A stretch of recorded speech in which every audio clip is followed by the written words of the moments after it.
Bonjour, c'est Fabrice Dalméda, direction l'Allemagne et une date, le 30 janvier 1933, celle de l'arrivée au pouvoir d'Adolf Hitler, premier épisode, les coulisses d'une victoire. Au cœur de l'histoire. Nous sommes tous que Bolsonaro déteste. C'est un fasciste qui veut en finir avec les Noirs, les Indiens, les femmes doivent gagner moins que les hommes.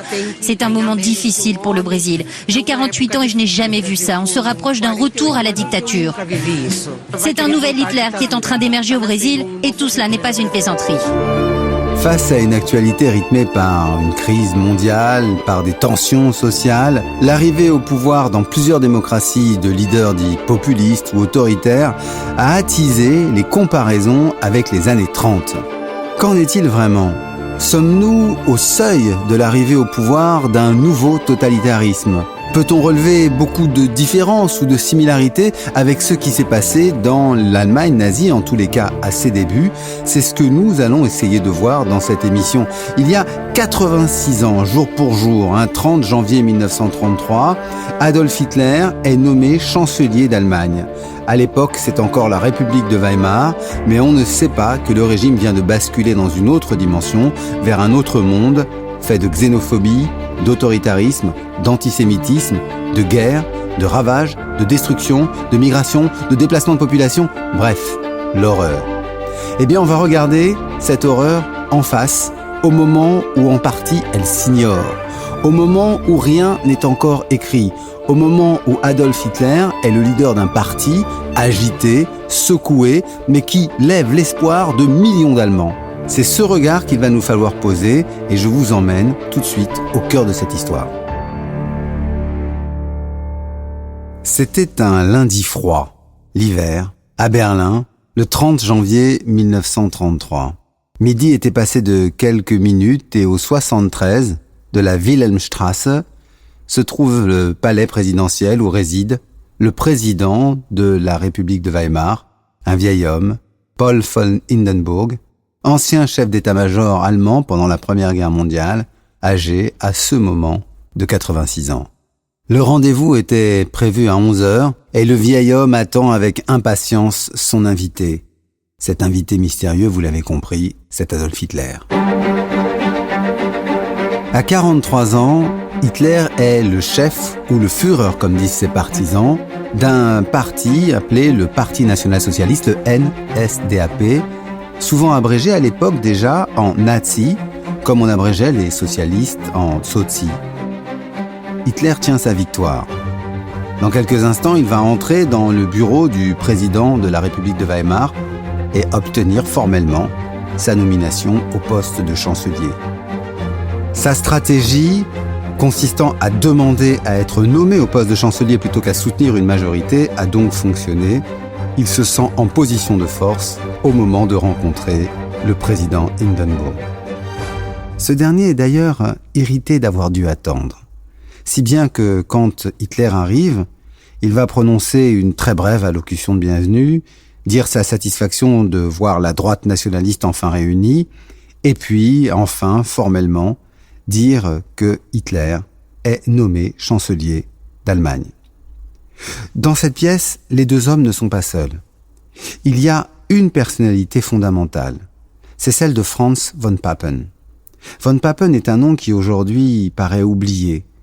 Mais à l'époque, il est le leader d'un des partis les plus puissants de la démocratie weimarienne. Le parti du centre, le Zentrum. C'est un parti de droite catholique, fort installé aussi bien en Allemagne du Sud qu'en Allemagne du Nord, et qui pèse sur la politique allemande. Von Papen s'est convaincu au fil du temps que seul un leadership fort pourrait permettre de sortir l'Allemagne de la crise et de lui rendre sa place dans le concert des nations. Il a donc décidé d'accepter que Hitler prenne la tête du gouvernement et de soutenir la coalition avec le Parti national-socialiste. Nous aurons l'occasion de voir dans quelles conditions. On imagine un court moment de silence alors que toutes les formalités ont été accomplies et soudain, Hindenburg prend la parole une dernière fois. « Et maintenant, messieurs, Dieu vous accompagne !» Ça y est, c'est fait. En 30 petites minutes, les dés sont jetés. Et c'est un changement si profond qu'il va entraîner l'émotion d'un des plus grands partisans d'Adolf Hitler, Joseph Goebbels, son principal collaborateur en Prusse, qui écrit ce jour-là dans son journal l'émotion qu'il submerge. Tout est allé si vite et si loin. Nous sommes installés à la Wilhelmstrasse. Hitler est chancelier du Reich. C'est comme un conte de fées. Au Kaiserhof, nous attendons tous. Il arrive enfin. Résultat, lui, chancelier du Reich, Frick, ministre de l'Intérieur du Reich, Göring, ministre de l'Intérieur de Prusse. Le vieux a cédé. Il était tout ému pour finir. Tout cela est justice. Nous devons maintenant tout avoir. Nous avons les larmes aux yeux. Nous serrons la main d'Hitler. Il l'a bien mérité. Grand transport de joie. En bas, le peuple fait du tapage. Changement de décor. Il est 12h35, le 30 janvier 1933. Nous sommes dans les bureaux d'un journal français à Berlin. Ce journal s'appelle Le Matin et y travaille une jeune femme âgée de 31 ans, une journaliste qui s'appelle Stefanie Landais. Elle est française, d'origine autrichienne, et elle décroche précisément le téléphone à ce moment. À l'autre bout du combiné, le directeur d'une des principales agences d'information allemandes l'appelle, comme toujours lors des grandes occasions. Et l'occasion du jour, évidemment, c'est le changement à la chancellerie. L'homme lui dit de prendre un crayon et un papier, et il lui dit tout simplement « Vous y êtes ? Je commence. Chancelier Adolf Hitler. » Stefanie Landais ne peut s'empêcher de marquer un temps. Ces quelques secondes lui permettent de réaliser l'immensité du choc de ce qui vient de se produire. Pour Landais, le 30 janvier 1933, à 12h35, elle s'en souviendra plus tard, l'histoire a basculé. Comment comprendre ce qui vient de se passer ? Alors qu'elle recommence à prendre ses notes, elle se dit qu'il faudra un jour éclaircir ce mystère. Quand exactement l'Allemagne a-t-elle commencé à basculer en faveur de Hitler ?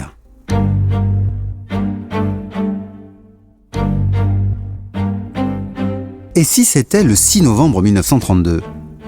Ce jour-là tombent les résultats des 5e élections de l'année pour une République de Weimar visiblement à bout de souffle. La République était née, on s'en souvient, de la défaite de 1919, des cendres de cet empire germanique qui avait fait trembler l'Europe.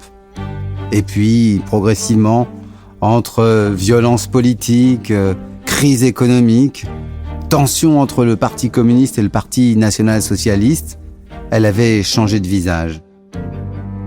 Oui, parce que les partis, et notamment les partis d'extrême droite, jouent un rôle singulier dans cette République. Tiens, prenons le Parti national-socialiste, le parti nazi, celui d'Adolf Hitler. Il a commencé au lendemain de la guerre. En février 1920, il est devenu un des partis visibles dans la métropole du sud de l'Allemagne, la Bavière, à Munich. Et puis, progressivement, il a gagné en puissance un peu partout en Allemagne. C'est ce parti qui semble le plus puissant électoralement le 6 novembre 1932. Mais pourtant, à y regarder de près, les résultats sont moins bons que ceux des élections précédentes. Oui, car en 1932, tenez-vous bien, il y avait déjà eu des élections au mois de juillet. Et en juillet 1932, le Parti national-socialiste a fait 37% des voix. Alors que le 6 novembre, quand les résultats tombent, il n'a plus que 33% des suffrages. Cela signifie que ce parti est certes toujours le premier en Allemagne, mais qu'il n'est pas dans une situation de majorité absolue. Il lui faut des alliés.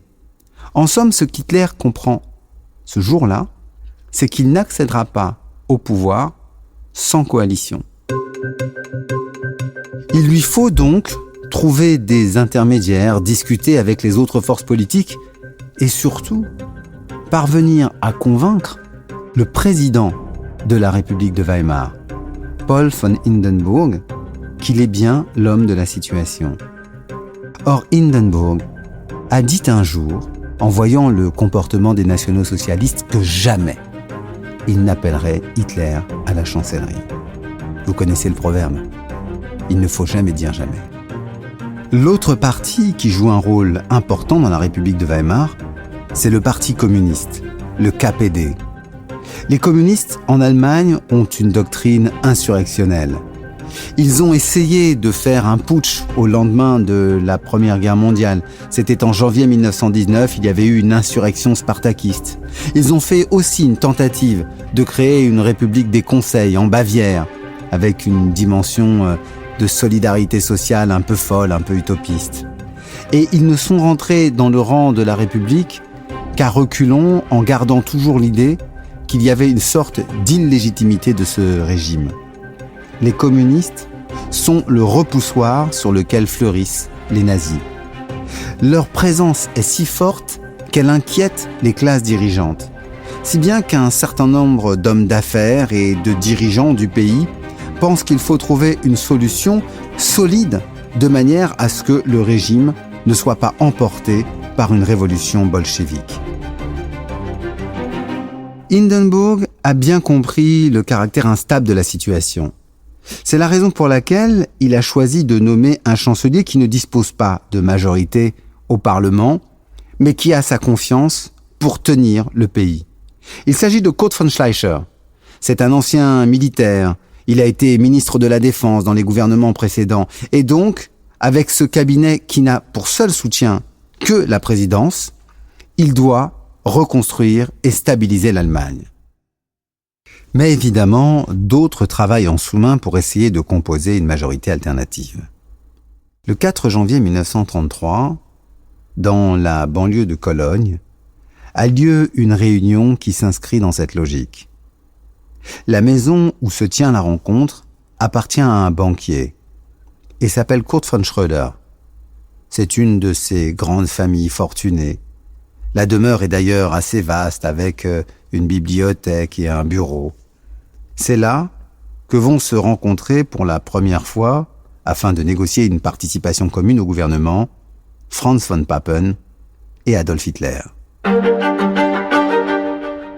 Schröder n'est pas qu'un intermédiaire. Il représente dans cette rencontre les intérêts économiques de l'Allemagne. Il a rencontré à plusieurs reprises Hjalmar Schacht, le ministre de l'économie qui avait permis de stabiliser le mark. Il est aussi en relation avec Fritz Thyssen, le grand industriel de la Ruhr, celui des aciéries et des fabriques de canons. Et tous sont persuadés qu'il faut chercher une solution durable et que cette solution passe par une alliance entre le Zentrum et le Parti national-socialiste.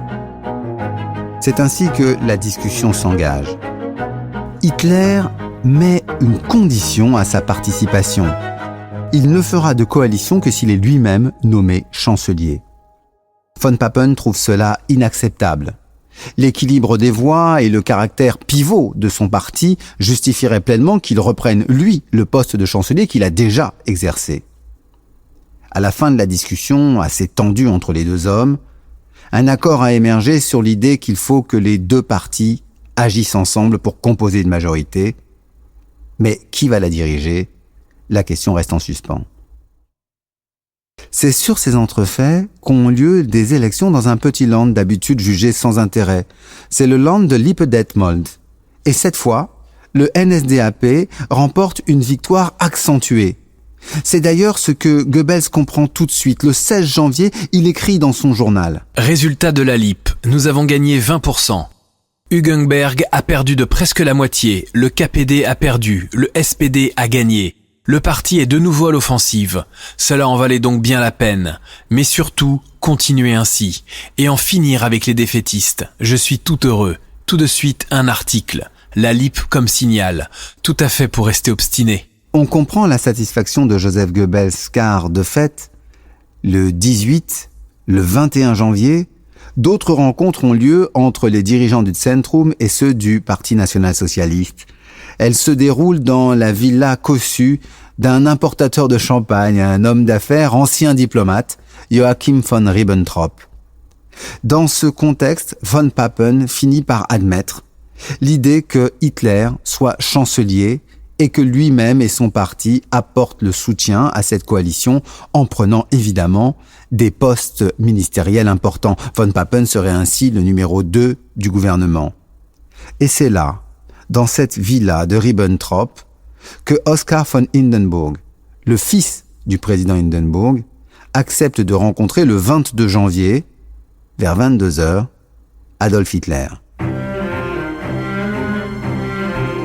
Parmi les témoins et convives de cette rencontre se trouve, outre Ribbentrop, Frick, un membre du Parti national-socialiste très versé en économie, et puis un aviateur célèbre, mais qui occupe le poste de président du Parlement, Hermann Göring. Avec eux s'ajoute le secrétaire d'État au service d'Hindenburg, Otto Meissner. Tous ces hommes d'ordinaire relativement séparés vont se mettre d'accord sur la stratégie à adopter pour convaincre le président Hindenburg de changer d'avis et d'accepter de nommer celui qu'il désignait sous le nom de petit caporal, d'accepter de nommer Adolf Hitler comme chancelier de la République de Weimar. Qui a eu le plus d'influence sur le président Hindenburg, son fils, ses principaux collaborateurs, Meissner? Toujours est-il qu'on en arrive finalement à cette scène du 30 janvier 1933, à midi, quand Hitler est investi en tant que chancelier du Reich. À cette époque, les quotidiens sortaient plusieurs fois par jour. Il y avait des éditions pratiquement toutes les 2 heures. Et c'est ainsi que dans l'édition de 14 heures du 30 janvier 1933, les premiers journaux décrivent déjà la nomination toute nouvelle d'Adolf Hitler comme chancelier du Reich. Parmi ces nouveaux journaux, il y en a un, dirigé par Joseph Goebbels, qui s'appelle l'Angriff, l'attaque, l'agression. Et ce journal claironne la victoire. L'Angriff est un journal qui est déjà habitué à avoir des articles contre les Juifs, des articles antisémites, qui font que peu de gens osent l'acheter. Mais ce jour-là, les crieurs de l'Angriff vont par les rues et appellent aussi déjà à une grande manifestation. Les journaux modérés, eux, essayent de rassurer. Ils rappellent que sur les 11 ministres, 2 seulement appartiennent au parti hitlérien et que l'on retrouve à côté d'eux des membres du Zentrum et aussi des membres du parti national libéral. Bref, que c'est plutôt une coalition de droite modérée qui arrive au pouvoir plutôt qu'une coalition extrémiste. D'une certaine manière, une partie de l'Allemagne a le sentiment qu'il ne s'est pratiquement rien passé ce 30 janvier 1933. C'est une coalition de plus avec des acteurs de droite qui est arrivé au pouvoir. En somme, la poursuite classique du jeu parlementaire allemand. Un témoignage l'exprime mieux que d'autres. C'est une jeune femme qui l'a écrit à la fin des années 30 et elle raconte comment le 30 janvier, son chef la convoque dans son bureau. L'après-midi du 30, mon chef m'a fait venir dans son bureau. Je m'appelle Sibylle Pech, j'ai 30 ans. Je suis née dans une famille protestante, je travaille dans un studio de cinéma. Après avoir soigneusement refermé la porte, il m'a dit « Sibylle, je sors d'une réunion secrète du comité électoral du Zentrum, le parti catholique du centre. Ils ont décidé de laisser Hitler au pouvoir jusqu'aux élections législatives, probablement début mars. Les nazis vont perdre 2/3 de leur voix, et c'est le prélat Ludwig Kass, leader de notre parti, qui va être nommé chancelier à sa place, il n'y a aucun doute. » Pendant que certains s'interrogent, Hitler, lui, agit. À 17h, il réunit les principaux membres de son cabinet à l'Otter-Kaiserhof. Le Kaiserhof, c'est un de ces grands palaces berlinois où Hitler a pris ses quartiers depuis le début des années 20. C'est là qu'il réside à chaque fois qu'il vient à Berlin. Pour le détail, Hitler est simplement vêtu de son costume. Il n'a pas un habit de SA ou de SS, un uniforme, non. Il est en civil. Manière peut-être de rassurer ses interlocuteurs. Mais déjà, dans la discussion qui s'engage, les stratégies dont on parle sont bien des stratégies rigides. Il s'agit d'éliminer le Parti communiste. Comment faire pour en réduire la place? Peut-on l'interdire? On décide de repousser cette solution. Faut-il réunir le Parlement avant de prendre une mesure radicale de dissolution afin que la nouvelle coalition puisse profiter de l'élan que visiblement elle va créer dans le pays? Ces décisions sont mises en suspens, sauf une. il faut sans doute obtenir du président la dissolution rapide du Reichstag, et grâce à cet effet de surprise, les électeurs devraient se porter sur la majorité. Après avoir mis fin à la discussion, à 19h, le nouvel homme fort du pays entend la foule qui s'est massée devant l'hôtel Kaiserhof. Il y a là des militants qui, évidemment, ont été mobilisés par Joseph Goebbels, celui qui est en fait le dirigeant du Parti national-socialiste de Berlin. Il a fait passer le mot, et c'est la raison pour laquelle tout le monde se rassemble pour essayer de donner le sentiment qu'une nouvelle ère est en train de s'ouvrir. À 19h, depuis le Kaiserhof, Hitler sort sur le balcon et peut saluer la foule de ses admirateurs. Stefanie Landais, la correspondante du journal Le Matin, a décrit ce spectacle étrange de voir ces masses allemandes se regrouper sous la direction du nouveau maître. Il m'a fallu plus d'1 heure pour arriver là où je voulais être, face à une fenêtre illuminée de la chancellerie. Dans son encadrement, Hitler. Spectacle rare, le leader nazi porte la jaquette réservée aux cérémonies officielles. C'est ainsi qu'il a dû paraître ce matin devant le président. Comme les projecteurs, comme les caméras des photographes allemands et étrangers, je cherche son visage. Je distingue mal ses traits. J'ai l'impression qu'il sourit. De temps à autre, il étend le bras à sa manière, presque horizontalement, pour saluer un drapeau qui passe sous ses yeux. Il ne se rend pas compte que sa manche est retroussée jusqu'au coude, laissant largement apparaître la chemise. Du haut de sa fenêtre, il contemple un immense tapis ondulant fait de feu et de flammes qui se déroule interminablement au pied du vainqueur. J'ai l'impression qu'il sourit, dit Stefanie Landais, mais à quoi peut bien penser un homme qui, en quelques heures, est passé du statut de chef de parti au statut putatif de chef de l'État? À quoi peut bien penser un homme qui dormait dans des asiles de nuit à Vienne au début du XXe siècle et qui est devenu, quelques décennies plus tard, le représentant éminent du peuple allemand? À quoi peut penser le peuple de Berlin, tourné en partie vers ce dirigeant national-socialiste, au moment où commence la clameur d'un étrange défilé qui se rassemble comme pour rendre hommage à la nouvelle ère qui s'annonce. Le 30 janvier 1933, Hitler est donc chancelier du Reich. On pourrait penser qu'il est arrivé au pouvoir par des voies démocratiques. C'est en partie vrai. Mais il ne faut pas oublier qui contrôle la rue. Nous aurons l'occasion d'y revenir. Car déjà, dans cette journée, et dans les jours qui suivent immédiatement, se dessine un nouveau visage pour la République de Weimar, celui d'un régime autoritaire. En somme, le 30 janvier 1933, l'Allemagne a changé de régime constitutionnel sans s'en rendre compte. L'Allemagne a changé d'air. Et cela, nous le verrons dans le second épisode, consacré à cette journée historique, le 30 janvier 1933, un jour qui a changé la face du monde. Voilà, c'est la fin de cet épisode, mais on ne se quitte pas complètement. Je vous donne rendez-vous dans le groupe Facebook dédié à ce podcast. Rejoignez-moi et on pourra y débattre de l'actualité et de l'histoire, des sujets qui vous intéressent. On postera également les références des ouvrages qui nous servent à préparer chaque épisode. Et puis, si vous aussi, l'actualité vous rappelle un événement historique, n'hésitez pas à m'envoyer vos suggestions. Elles pourront inspirer de nouveaux épisodes. Alors je vous dis à très vite. Ce podcast est une création Europe 1 Studio, présentée par Fabrice Dalméda. Il a été préparé par Simon Maisonneuve, réalisé par Christophe Davio. Pour ne rater aucun épisode, abonnez-vous sur Apple Podcasts ou vos plateformes habituelles d'écoute. À bientôt pour un prochain épisode.